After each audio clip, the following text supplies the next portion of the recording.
നടൻ ദിലീപിനെ കൊച്ചിയിലും തൊടുപുഴയിലും എത്തിച്ച് തെളിവെടുത്തു. നടിയെ ആക്രമിക്കാൻ പൾസർ സുനിയുമായി ഗൂഢാലോചന നടത്തിയ സ്ഥലങ്ങളിലാണ് തെളിവെടുത്തത്. കൂക്കി വിളിച്ചും കരിങ്കൊടി കാണിച്ചുമായിരുന്നു ജനങ്ങൾ ജനപ്രിയ നായകനെ വരവേറ്റത്. 2 ദിവസം കസ്റ്റഡിയിൽ വാങ്ങിയ ദിലീപിനെ പോലീസ് ആദ്യം തൊടുപുഴ വഴിത്തലയിൽ ശാന്തിഗിരി കോളേജിന് സമീപത്തുള്ള ലൊക്കേഷനിലേക്കാണ് കൊണ്ടുപോയത്.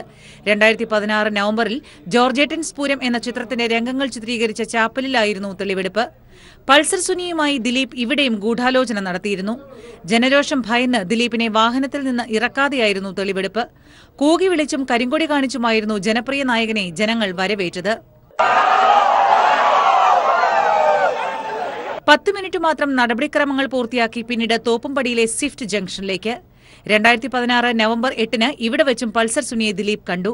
പിന്നീട് കൃത്യത്തിന് ആദ്യം ഗൂഢാലോചന നടത്തിയ കൊച്ചിയിലെ അബാദ് പ്ലാസയിലേക്ക്.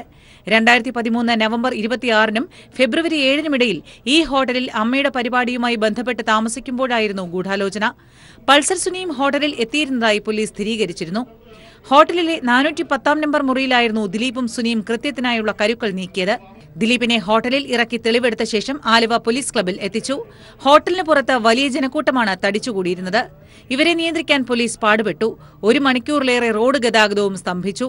അന്വേഷണ ഘട്ടത്തിലെല്ലാം ചിരിക്കുന്ന മുഖത്തോടെ നേരിട്ട ദിലീപ് ഇത്തവണ ദേഷ്യഭാവത്തോടെയായിരുന്നു കാണപ്പെട്ടത്. ദിലീപിനെ തൃശൂരിൽ സിനിമാ ലൊക്കേഷനിലും എത്തിച്ച് തെളിവെടുക്കും. News bureau, Kochi.